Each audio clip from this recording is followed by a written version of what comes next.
নজর খুব খারাপ জিনিস। তা যদি হয় মায়ের, আমি এমন একজন মা যখন যেটা বলি আমার বাচ্চাদের ব্যাপারে সেটাই শেষ হয়ে যায়। তাও এই বেহায়া মন বোঝে না, বলেই ফেলি। ছোট পুত্র কিছুই খায় না, খিচুড়ি বা যেটাই রান্না করে মুখে নেয় না। 2 দিন ধরে ডিমের কুসুমের সাথে খেজুর দিয়ে দিচ্ছি আর একটু বাদাম গুঁড়ো। মাশাআল্লাহ একটু একটু খাচ্ছে। রাতে কলা দিয়ে ভাত দিয়েছিলাম, সেটাও ভীষণ পছন্দ করেছে। এটা 4-5 দিন দিয়েছি, তো বুঝতে পারলাম সে মিষ্টি জিনিসটা পছন্দ করে, আর কিছু খায় না। মনে মনে তো ভীষণ খুশি হচ্ছিলাম, আর মুখের দিকে শরীরের দিকে বারবার চোখ যাচ্ছিল। মনে হচ্ছিল একটু স্বাস্থ্যটা ভালো হচ্ছে। এটা আমার মনের ধারণা। আর আমার বোন, ননদ, ভাইয়ের বউ, আমার জামাই সবার কাছে অলরেডি বলা শেষ। সে আরস ভাত দিয়ে কলা খায়, চিড়া দিয়ে খেজুর খায়, শেষ, সব শেষ। গতকাল থেকে ছেলেটা আমার কিছুই মুখে নিচ্ছে না।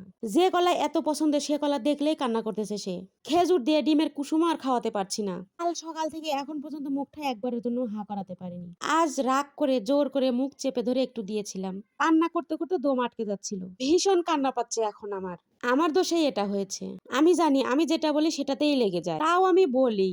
আমি আসলে এমন কেন? বড় ছেলের ক্ষেত্রে কখনো যদি কিছু বলেছি সেটা সাথে সাথেই শেষ। আমার যদি মনে হয় আজানের স্বাস্থ্যটা একটু ভালো হচ্ছে, একটু মোটা হচ্ছে, ওই দিন থেকেই ছেলে অসুস্থ হয়ে যাবে, চেহারা খারাপ হয়ে যাবে। আর আমার চোখও শকুনের মতো, ওদের চেহারায় সবসময় ঘুরতে থাকে। আর আমিও মনে মনে বলতে থাকি, মাঝে মাঝে ছেলের বাপকে বললেও রাগ করে, বলে এই যে শেষ, সব শেষ। ও জানে আমি যেটা বলি সেটাতেই নজর লাগে। এটা শুধু আমার নিজেদের বাচ্চার ক্ষেত্রে, আর কারো বাচ্চার ব্যাপারে আবার লাগে না। আমি যদি একবার বলে ফেলি আরো সাজান এটা খায় ওটা খায়, ওই দিন থেকেই শেষ। এখন আমি কি করব, এত খারাপ লাগতেছে। এই জিনিসটা আমি কন্ট্রোল করতেই পারছি না। আমার ছেলেটাকে নজর লাগিয়ে দিলাম, মনে হচ্ছিল স্বাস্থ্যটা ভালো হচ্ছিল, আবার শুকিয়ে যাবে। সলিড শুরু করার এতদিন পরে এসে কিছু খাচ্ছিল, সেটাও আমার জন্য শেষ হয়ে গেল। মায়ের নজর শুনেছে বাচ্চাদের গায়ে লাগে, তারপরও কেন আমি এগুলো ভাবি আর বলি আমার মাথায় আসে না। এখন কপাল চাপড়াই বসে বসে, মুখ দিয়ে না বললেও মনে মনে সবসময় এগুলোই ঘুরতে থাকে, আর সেটাও লেগে যায়। সবার ক্ষেত্রেই কি এটা হয় নাকি আমিই এমন? আবার যদি বলি যে আমাদের বাচ্চাদের অসুখ বিসুখ কম হয়, তাহলেই দেখবো তারপরের দিন থেকে শুরু হয়ে গেছে যে কোনো একটা সমস্যা। আসলে বাচ্চা একটু খাইলে বলতেও ভালো লাগে, শুনতেও ভালো লাগে। বাচ্চা খেলে নিজের মনের মধ্যেও ভালো লাগে, এজন্যই বলে ফেলি।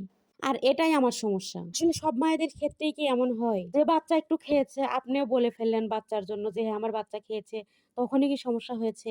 সুস্থ থাকতে বলেছেন যে আমার বাচ্চা সুস্থ, তারপরে দিনই কি অসুস্থ হয়ে গেছে?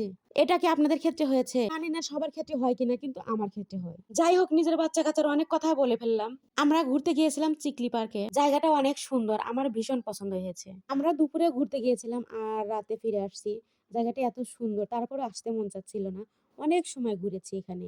এখানে অনেক সুন্দর একটা ঝর্ণাও আছে। এখানে আমি বেশ কয়েকবার গিয়েছি। এখানে ঘুরতেও অনেক ভালো লাগে, এজন্য আমি বারবার যাই এখানে ঘুরতে।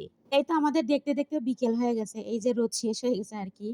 এখানে বসে আমরা একটু রেস্ট নিচ্ছিলাম। অনেক সুন্দর বসার জায়গা আছে। তো যাই হোক, সবাই ভালো থাকবেন, সুস্থ থাকবেন। আল্লাহ হাফেজ।